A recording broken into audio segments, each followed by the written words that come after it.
Hola, hola, hola, hola, hola, hola, bienvenidos a esta vida loca, un bipolar retransmitiendo al mundo entero. Aquí Javier Martín y los cachivaches, los cacharros, los cables, los enchufes, esas cosas, Diego Sepúlveda. Y como siempre tenemos aquí a todo nuestro público detrás, que no lo podéis ver porque está... Gracias. No, por favor, por favor. Ya. Que no puedo continuar con ese éxtasis del público, pero bueno, como estamos en pandemia, pues los tenemos plastificados detrás. Bueno, el programa de hoy, y ya comenzamos, va a tratar sobre la creatividad, algo muy importante en nuestra vida, la creatividad. Ay, si no tuviéramos creatividad, estaríamos todavía en las cavernas ahí, unga, y todo, realmente todo es creatividad con más o menos estilo. Pues, por ejemplo, esta mesa, el micrófono, tiene algo de creatividad, este boli, la ropa que llevo, y por ejemplo, esto que hago, zas, esto es creatividad de mierda, pero creatividad. Y para hablar sobre la creatividad, hemos traído a una persona que sabe mucho y muy bien de lo que es la creatividad. Carlos Mañas, un gran publicista, y ya se sabe que los publicistas están todo el día creando. Carlos Mañas, bienvenido. Placer enorme estar con vosotros y con la audiencia de La Vida Loca. Bien hallado, Javi. Un placer, te digo, te repito, inmenso, muy grande. Muchísimas gracias por acceder y por venir a nuestro programa. Bueno, estás en Galicia, por eso hoy lo tenemos que hacer por Zoom y las redes y esas cosas. Bueno, pero Carlos, la primera pregunta es obligada. Con ese apellido que tú tienes, Mañas, ¿en qué tienes maña? ¿Sabes arreglar enchufes, las tuberías atascadas, colgar cuadros? ¿Eres mañoso? Muy vacilón tú, Javi. No. Mi primera empresa era Artimañas. ¿Ah? O sea, sí, mi primera empresa que tuve era Artimañas y era como utilizar la publicidad para fines sociales, ¿no? O sea, porque siempre que utilizas la publicidad lleva consigo pues el objetivo de ánimo de lucro. Y yo voy a buscar nombres y, hombre, Artimañas, puede sonar a lo mejor un tanto paradójico o en contra, pero sí, he jugado mucho con el apellido. Y luego, hombre, no soy muy habilidoso, tengo una torpeza, pero que es muy cachonda, ¿sabes? O sea, la creatividad, a lo mejor pongo el enchufe al revés y resulta que funciona. Siempre busco diferentes maneras para llevar al objetivo, pero muy raras. Sí, artimañas, puedo decirlo de artimañas que siempre me ha hecho mucha gracia. Pero en lo que sí que eres mañoso es en el tema de la comunicación, de los anuncios. A ver, Carlos, ¿tiene algo distinto la mente de los creadores que no tengan los demás, la gente que se dedica a la publicidad? Sí, en el concepto de publicidad siempre me ha llamado muchísimo la atención la manera de lanzar el mensaje. Y cuando lanzo el mensaje, fíjate, ahora que en breve será el aniversario de Vincent Van Gogh, me pregunto, Javi, que seguramente Van Gogh hubiera conservado la oreja si se hubiera medicado, pero seguramente a todos nos hubiera pues privado de su talento, de su vómito de dopamina de colores, ¿no? Un ejemplo de publicidad de antaño sería el grito de Munch, la letra de Lithium de Kurt Cobain, o lo que decía Aristóteles, que decía que ningún genio lo es si no tiene una pizca de locura, ¿no? Todo eso ha cambiado. Ahora la manera de llamar la atención del público objetivo es una manera que yo siempre quiero que sea divertida, como el caso tuyo, ¿no? Que siempre nos tocas el corazón con las coñas. Y sería, no, hay distintas maneras. Sería el miedo, que en eso pecamos mucho en las ONGs de salud mental, porque cualquier cartel que comunique las bondades de una entidad parece que ponen a gente triste, y no, yo estoy en contra de la tristeza en el mundo asociativo. También sería lo que sería el sexo, también llama mucho la atención el sexo para llamar la atención, pero lo que a mí me gusta, sin lugar a dudas, es el humor, despertar una sonrisa, una reflexión. Esas son las tres cartas y yo me quedo con la del humor y hago una reivindicación para que cualquier entidad que tenga entre su seno estatutario lo que sería defender los derechos del colectivo de salud mental, lo haga con más creatividad, que no peque tanto de tragedia, porque no me gusta que cuando vea un cartel se vea una persona pues con un chorro de saliva en los labios, una persona con la mirada perdida. Hay mucha gente que tiene un problema de salud mental y su fisonomía no es tan desagradable. Bueno, tenemos que decir que Carlos Mañas, mucha gente ya te conoce, pero eres una persona con trastorno bipolar, como un servidor, con síntomas psicóticos. Sí. Y por eso estamos hablando mucho también de las enfermedades mentales, que sobre todo más tarde hablaremos más profundamente. Carlos, ¿y cómo es el proceso de la creación en tu campo, la publicidad? El otro día vi una película y era sobre publicistas y hablaban sobre todo que era muy importante 3 temas en la publicidad: la muerte, el tiempo y el amor. No sé si estás de acuerdo. Sí, cualquier situación anómala, esperada o no, que te perturbe, puede ser el leitmotiv de un mensaje, ¿no? El amor no solamente, la importancia muchas veces de los anuncios es la música. Y está claro de que muchas piezas musicales tienen ese momento de composición donde la inspiración, donde la musa es algo a lo mejor que te ha provocado dolor. Entonces, claro, la música. Y también lo que sería el amor, sin lugar a dudas, aparte del amor de cualquier tipo. No hace falta que sea el amor de tu pareja, puede ser el amor de tu hijo, de tu madre, etcétera. Y todo esto me recuerda, Javi, perdona que interrumpa tu pregunta, que también era una ocasión que coincidimos también, una persona que hablando justamente de la música, James Rose, habíamos compartido micrófono, y él, fíjate, desde que hace anuncios para Campofrío, ya puede hablar bien el castellano, pero de aquella utilizaba los cascos. Y le preguntamos sobre la creatividad, entablamos una conversación parecida a la que tú de forma exquisita estás llevando, y el hombre, claro, lo demostró con los dedos, tocando un piano. Fíjate, ¿no? Eso también es el creativo, ¿no? Al hablar de la creatividad, pues lo tocas con los dedos. Él tiene también nuestra patología, pero a él le vino desencadenada por un problema sexual de la infancia, por un profesor, luego escribió ahí sus temas y ahora es un activista también a favor o en contra, en este caso, perdón, de los abusos sexuales. Contestando a tu pregunta, entonces, el amor tiene el envase de música, de pintura.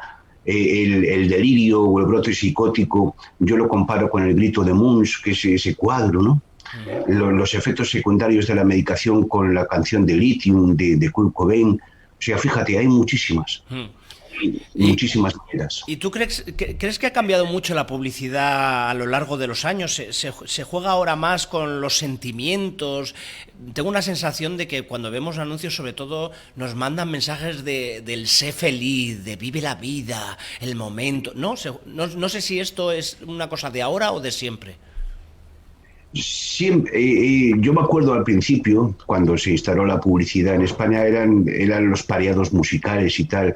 Y luego depende del producto, ¿no? Porque si tú quieres hacer un producto de alimentación, pues puedes irte al típico leche, cacao, avellanas y azúcar y describes los ingredientes, pero si haces un anuncio de colonia, fíjate que eso es seducción pura.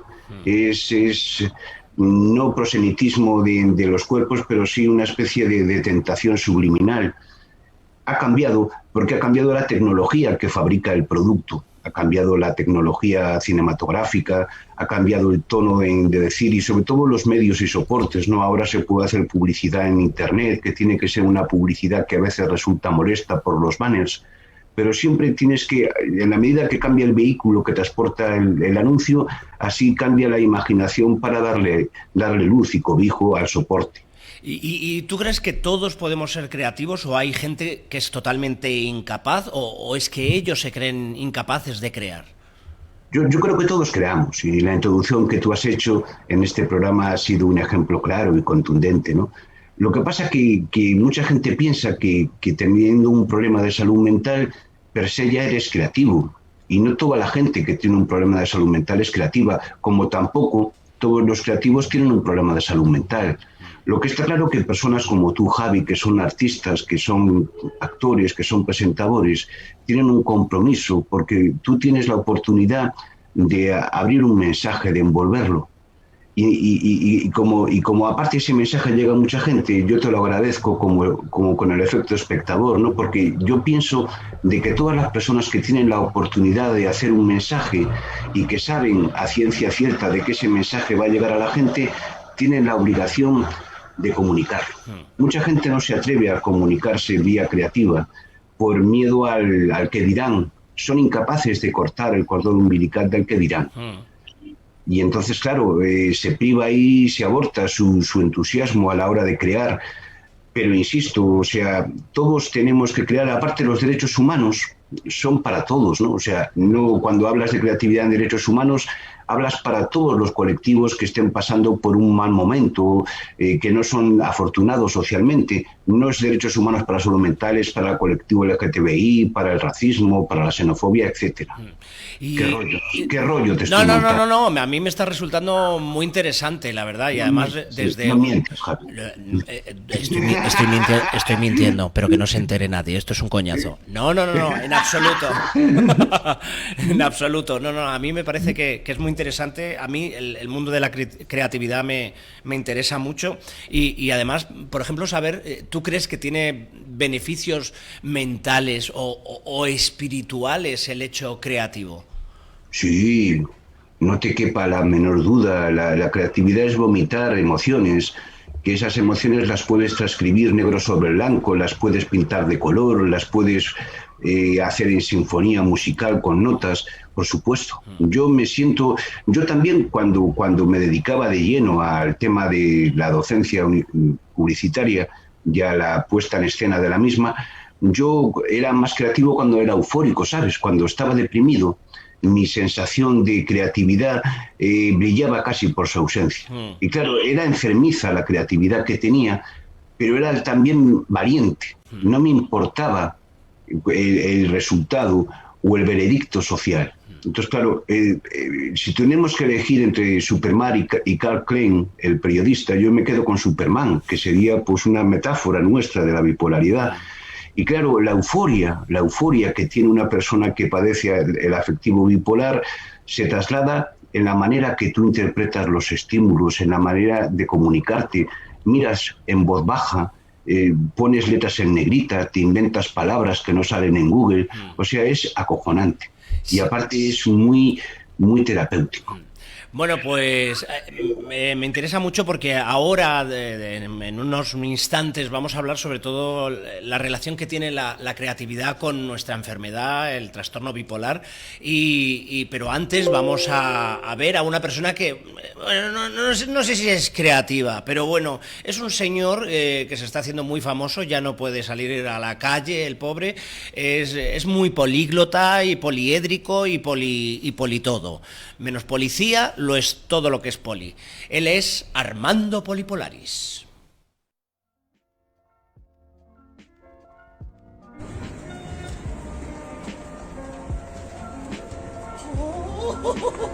Hola, soy Armando Polipolaris y el tema del programa de hoy es la creatividad, que no tiene nada que ver con la cretinidad. La cretinidad es otra cosa. Así que si estás viendo esto, es que no eres un cretino. ¡Enhorabuena! No, eres otras cosas, pero cretino no. Gracias por estar. Según la Real Academia de la Lengua, la creatividad es una capacidad que todas las personas poseemos de forma más o menos desarrollada y que todos podemos utilizar. Decir eso es como no decir nada. De verdad, la Real Academia de la Lengua, qué poco creativa. Ahí lo dejo. ¿Qué podemos crear? Podemos usar la creatividad para crear de todo. Objetos, un avión, un edificio, un boli, unos cubos raros y una peluca. Por cierto, me preguntáis muchos si lo que llevo es pelo natural o peluca. Pues no, es mío, me lo he pagado yo.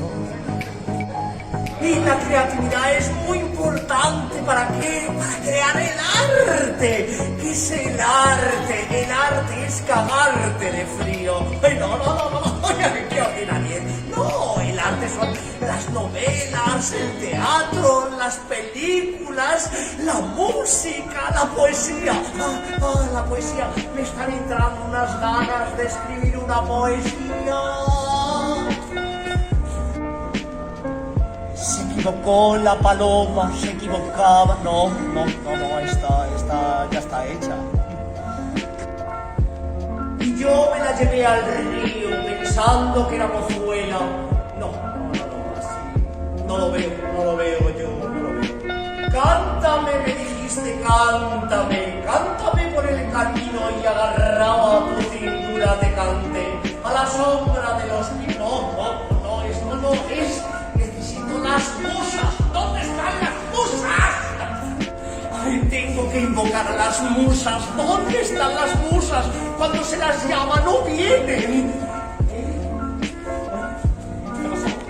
¿Ha pasado algo por aquí? Ha estado muy raro.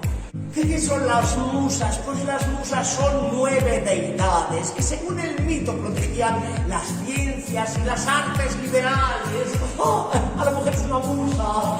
Ay, no, es un grafiti callejero, que es otra forma de arte. ¿Qué son las deidades? Oye, perdona, ¿por qué no os compráis un diccionario de la Real Academia de la Lengua? Porque así no se puede estar todo el rato dando comentarios y explicaciones de los significados. Así no se puede crear. ¿Qué pasa? Noto cosas raras. ¿Qué pasa? Vale, necesito inspiración. Vamos allá.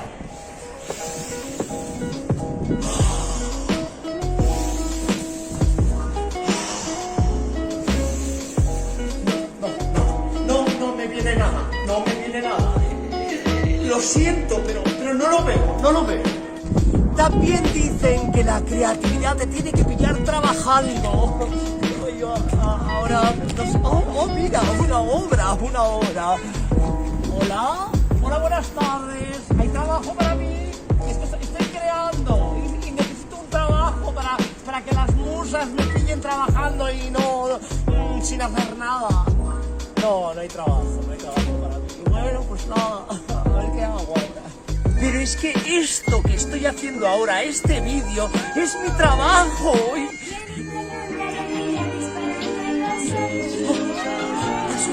Las oigo.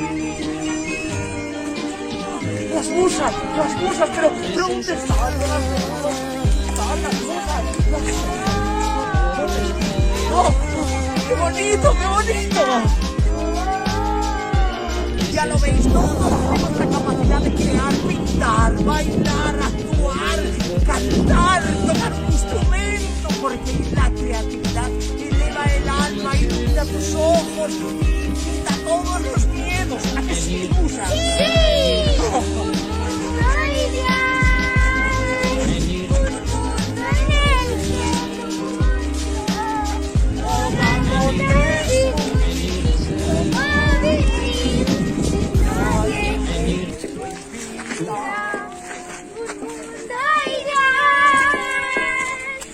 Bueno, pues ya nos despedimos de este reportaje. Y a ver, musas, contadme, ¿qué es para vosotras la creatividad? Yo no sé nada, yo solo soy arte. Ah, muy bien. ¿Y para ti? Todo el mundo puede tener la creatividad, solo depende de ti. ¿Y vosotras sois creativas? Sí, ¿Sí? ¿En qué? pues en el arte, en pintar, muchas cosas. Sí, y son más monas. Adiós. Pues ya estamos de vuelta aquí, bueno, hemos dejado ahí a Armando Polipolaris armándola y seguimos con Carlos Mañas y ahora sí me gustaría que nos metiéramos ya más a fondo en este tema que creo que a mucha gente le interesa sobre nuestro trastorno bipolar que nos une en la enfermedad. Y bueno, tú ya reconociste hace muchos años que vives con este trastorno bipolar, con síntomas psicóticos y todo sucedió cuando tenías 40 años, no sé si como hace 13, 14 años, ¿no? ¿Y cómo fue ese momento? ¿Qué ocurrió? Fue un momento delicado. Yo sabía que por mi cabeza pasaban cosas. De hecho, como digo siempre, mi cabeza me hizo trampas. Daba clases, hacía esa euforia que en principio era positiva, se asomaba a una ventana que mirabas cara a cara la angustia, tuve intentos suicidas, pero sobre todo lo hice por la familia, Javi. Mi familia no merecía mi enfado con la sociedad. Fui al médico, me hicieron ahí algunas pruebas, tanto el psiquiatra como el de primaria, que fue el que me desvió, dedujeron de manera hipotética que tenía un trastorno mental. En principio lo denominaban esquizoafectivo, porque eso del brote psicótico que antes comentábamos tiene mucha manifestación en el terreno de la esquizofrenia paranoide. Pero por contra, como mi modus vivendi era un modus vivendi que no rozaba la demencia, entre comillas, pues dieron que era trastorno bipolar.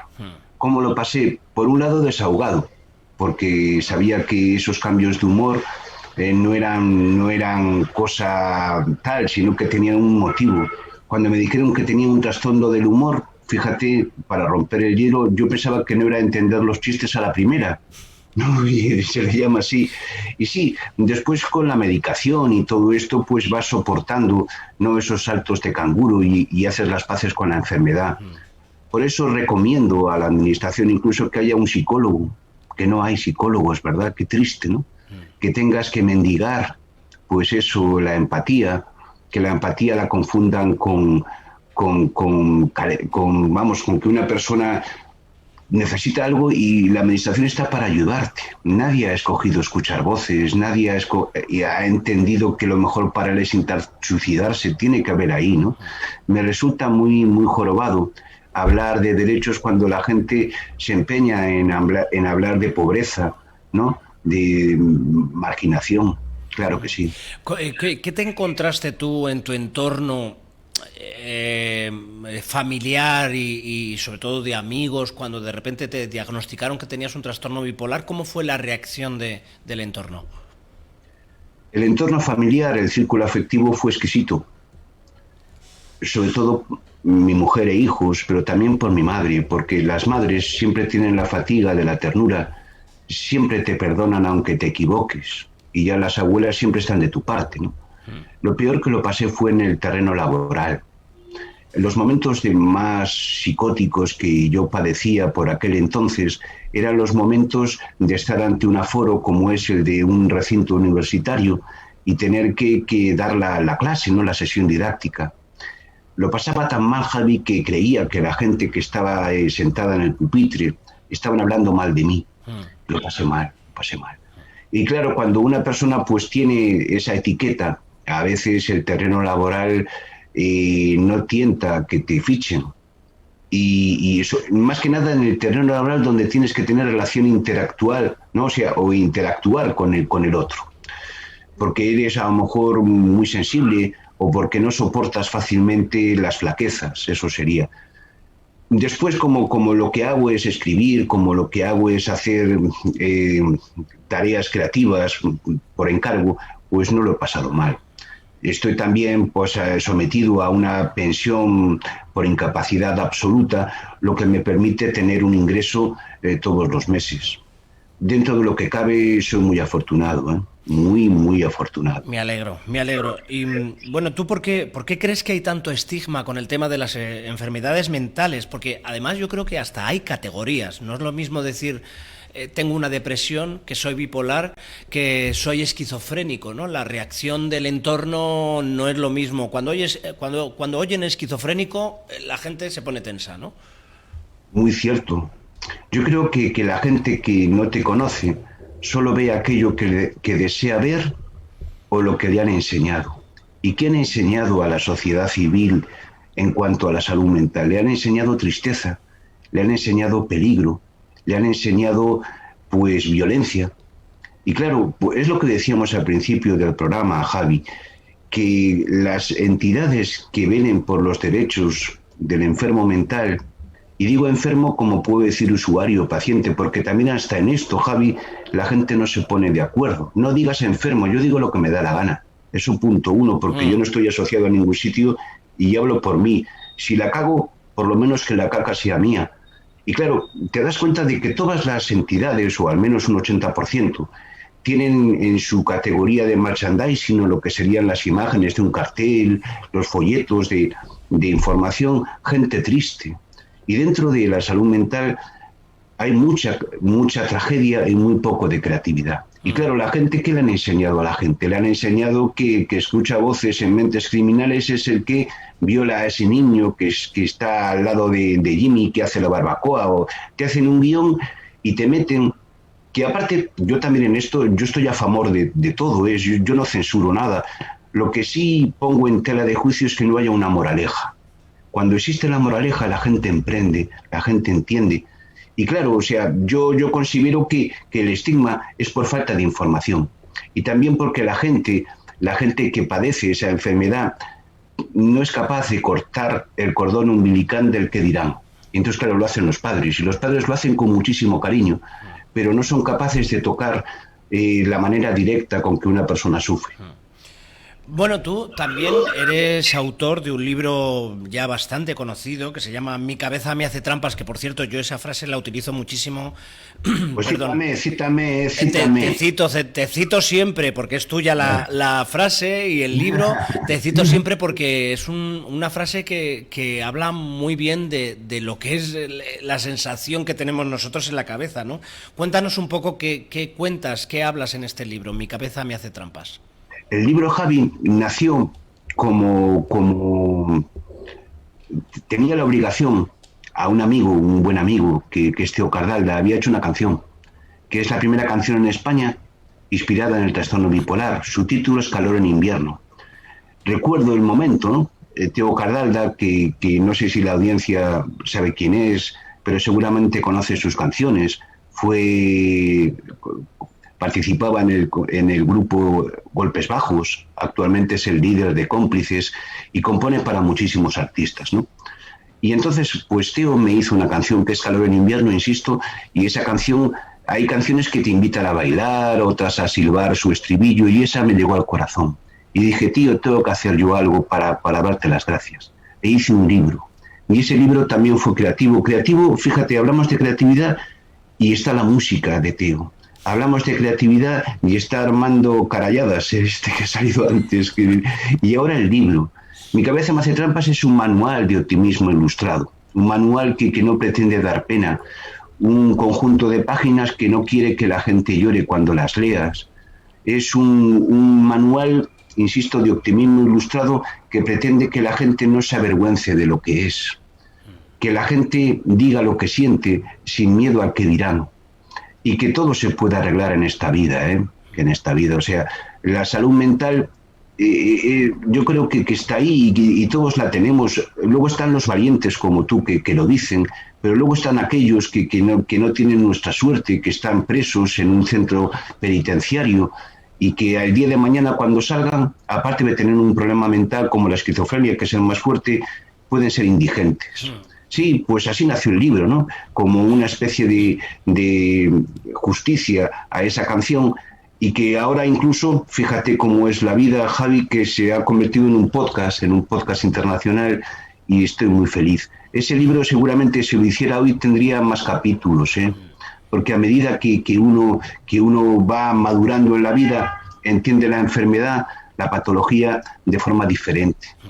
La pandemia, por ejemplo, tú fíjate, la pandemia, que yo hablo de la pandemia y fíjate, yo cuando tenía a lo mejor un aspecto, una fotogenia incómoda de ver y me ponía un chándal, más de un conductor de coche me decía dónde puedo aparcar, porque el aspecto que uno tiene cuando se medica es un aspecto que parece es una persona que consume drogas, ¿no? Porque en mi caso, y yo no digo todos, pero ante un brote psicótico está un neuroléptico que hace unos efectos que en tu faz, en tu cara, que son bastante visibles, ¿no? Y entonces, pues eso, te das cuenta de que ahí la humanización de hoy en día, fíjate, se separaban, ahora nos separamos 2 metros, pero es que de mí se separaban 2 metros antes de la pandemia. Tú fíjate qué paradójico, ¿no? Hablamos de enterrar a los difuntos, y cuánta gente que se ha suicidado en tiempos de la dictadura no podía ser enterrada en Camposanto, Javi. Sí. ¿Cuánta gente? Eso es una de las razones, yo creo que ahí se ha quedado algo en el inconsciente colectivo sobre el tema de suicidio del que vamos a hablar ahora. Quisiera recordar que tienes tu podcast, Mi cabeza me hace trampas, que ya tiene 4.200.000 reproducciones. Y ahora, si te parece, nos vamos a tomar un descansito, un descansito para relajarnos un poquito, tal, porque la verdad que este tema es intenso. Pero bueno, vamos a relajarnos un poquito y seguimos hablando de enfermedades mentales, que Carlos Mañas sabe mucho.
Bueno, pues después de este momento de relax, seguimos hablando con Carlos Mañas, y me gustaría recordar que, bueno, a ti te dieron el premio Te lo mereces 2018 aquí desde la asociación La Barandilla. ¿Cómo fue ese momento por visibilizar el tema de la salud mental? Un momento que siempre recordaré con muchísimo cariño. Un premio que además te han concedido a ti también, con lo cual estás subiendo el listón ahí muy fuerte, ¿no?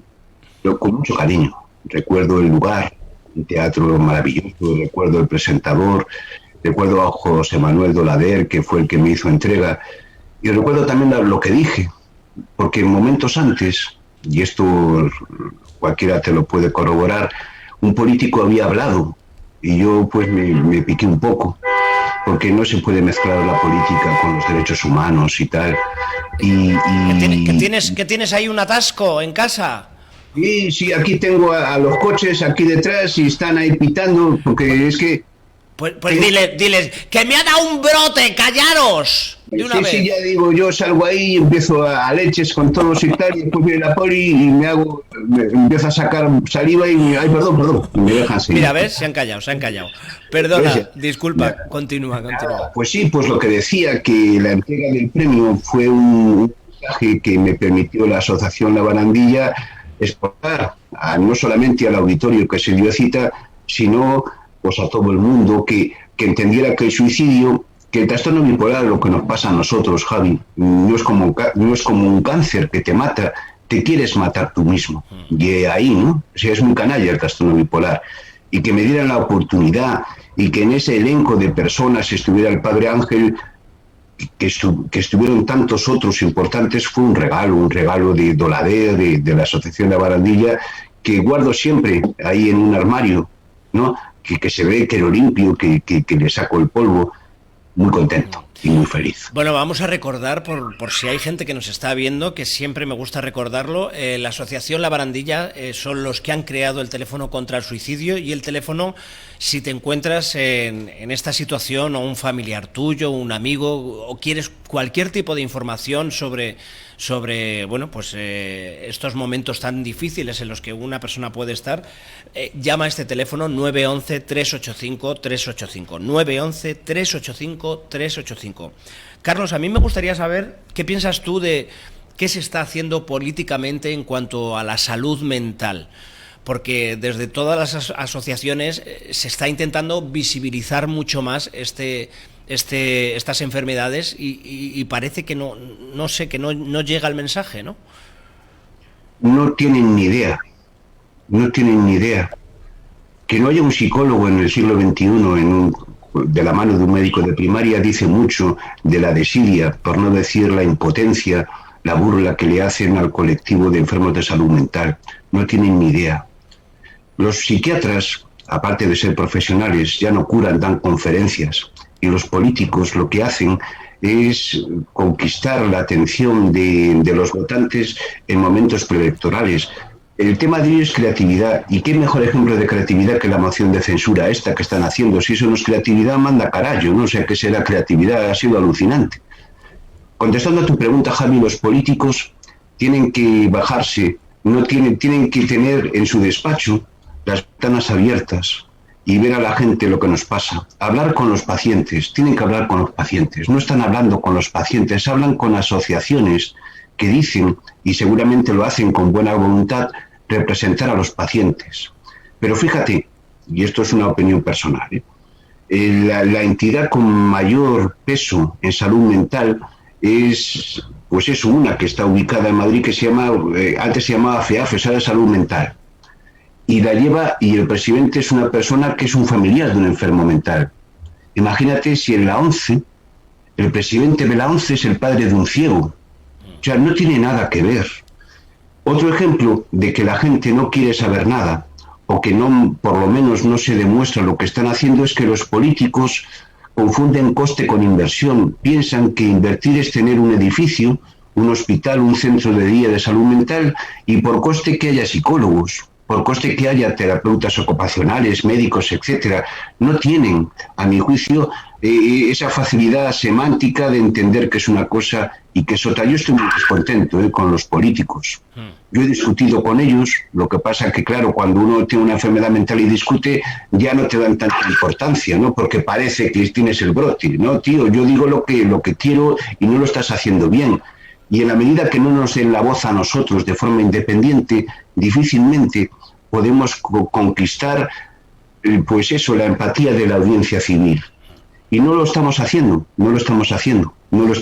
Sí, además yo creo que hay está clarísimo ya la gente que sabe de esto y los que estamos un poco metidos lo vemos constantemente.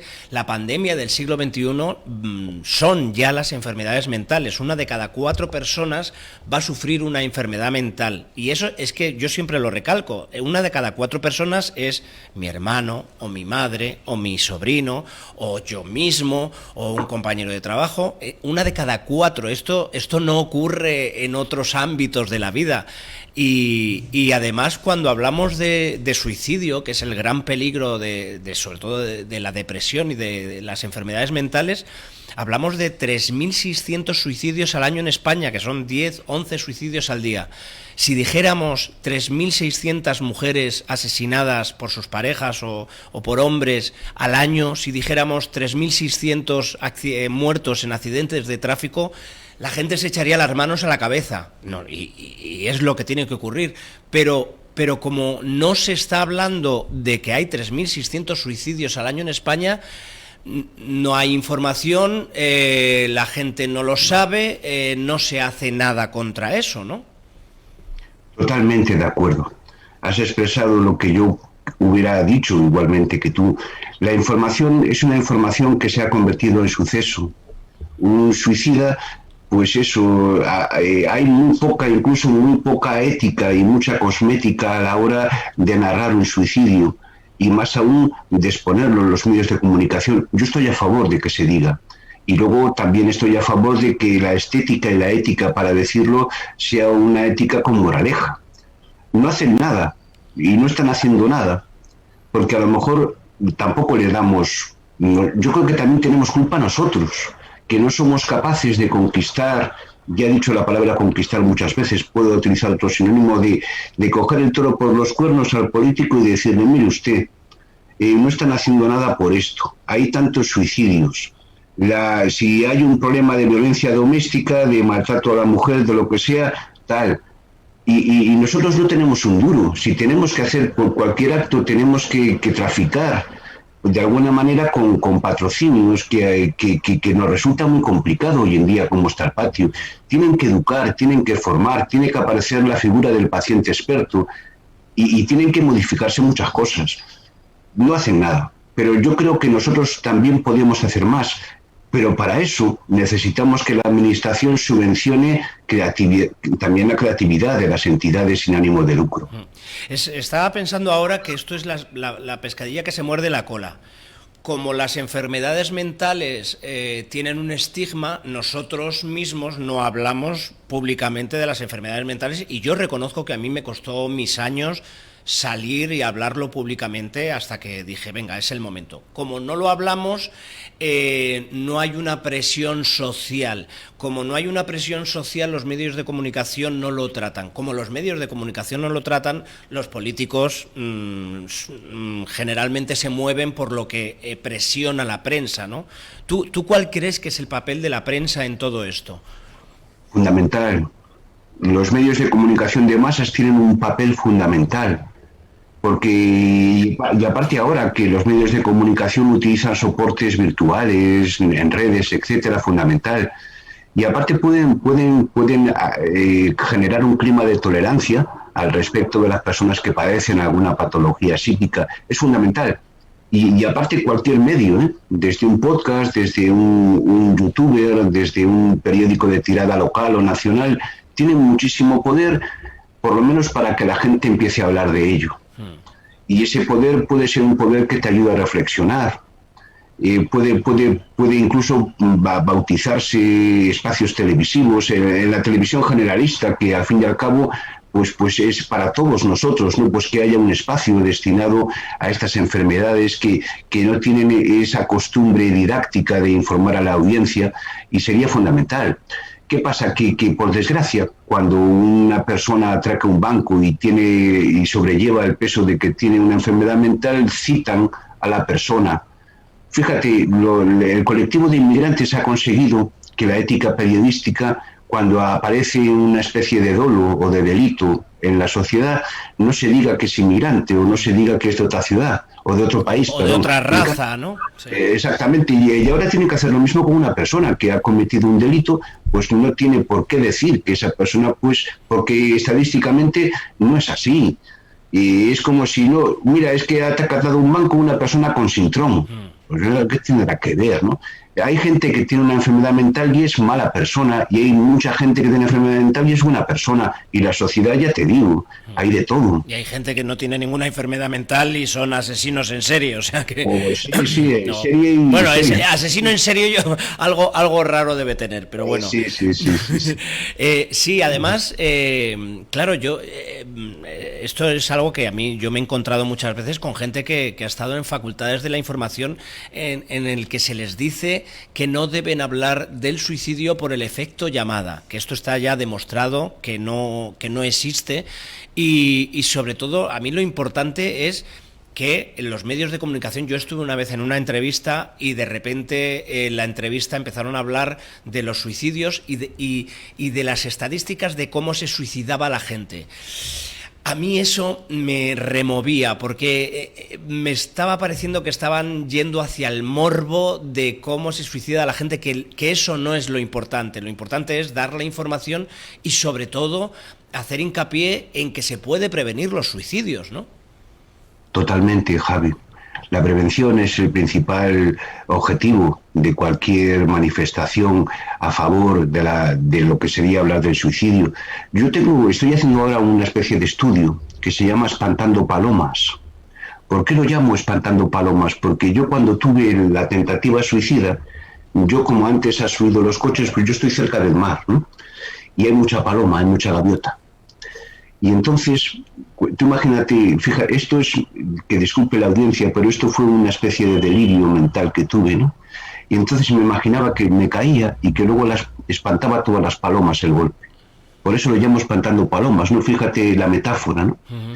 Que Espantando Palomas es el nombre de un manual que voy a hacer que habla de la prevención del suicidio. Y pude coger la descripción de la caída. Pude coger algo tan triste como que lo estaba pasando mal, pero cogí algo que no hiciera daño, que era espantar las palomas, ¿no?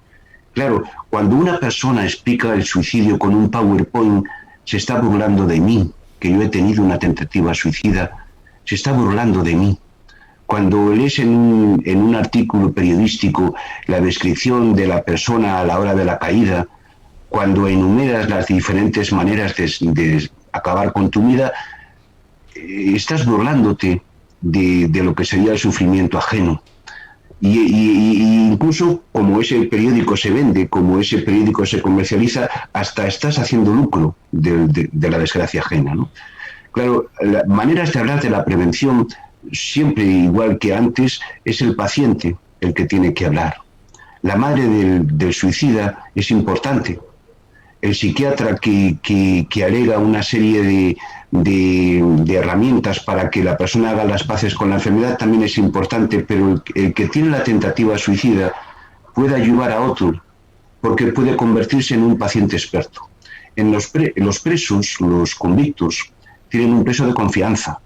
Cuando una persona de alguna manera pues corre el riesgo aleatorio o estadístico de que quiere acabar con su vida porque acaba de llegar a prisión, porque el presidio le va a volver majara, etcétera, pues le ponen un peso de confianza.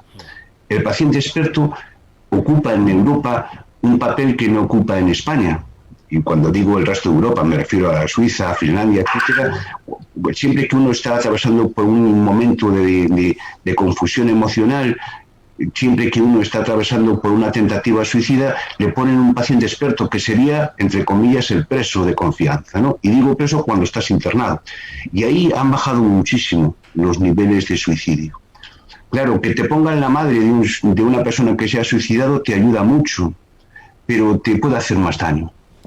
Porque cuando uno hace algo, cuando yo he cometido tropelías en casa por mis delirios, lo que tengo miedo es que me dejen de querer. Siempre tengo miedo que me dejen de querer por haber hecho algo, a lo mejor, que ellos pueden entender que yo estoy malito, pero no tienen por qué soportar mis flaquezas. Es tan importante el papel de la pareja, porque una pareja está contigo no por el compromiso genético de una madre, que mira, me tienes que aguantar porque eres mi madre y me has parido. Pero una pareja, tu marido, tu mujer, están contigo porque te quieren.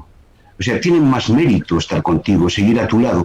Y entonces ahí te ayudan muchísimo, insisto, y repito de nuevo, a hacer las paces con la enfermedad. ¡Qué rollo te estoy montando! No. Yo creo que puede haber...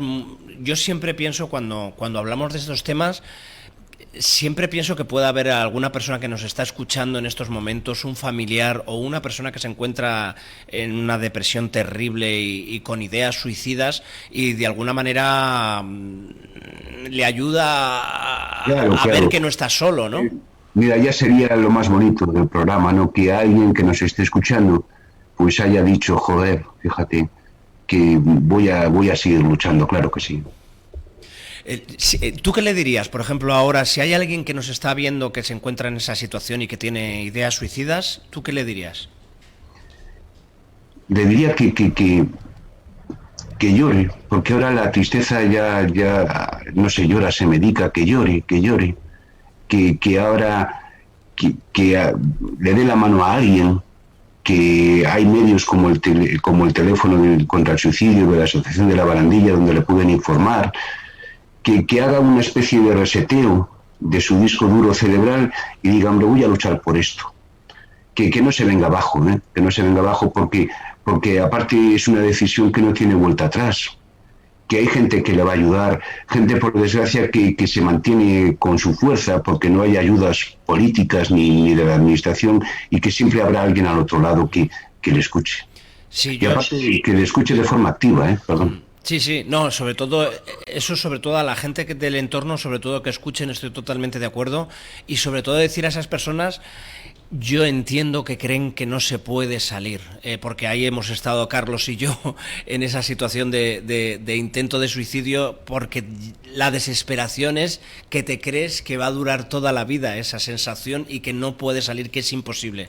Pero desde este lado del que ya hemos salido, decirles que sí se puede, que confíen en los psiquiatras, en los psicólogos, en la medicación, que lleva su tiempo y hay que tener un poquito de paciencia, pero sí hay luz al final del túnel.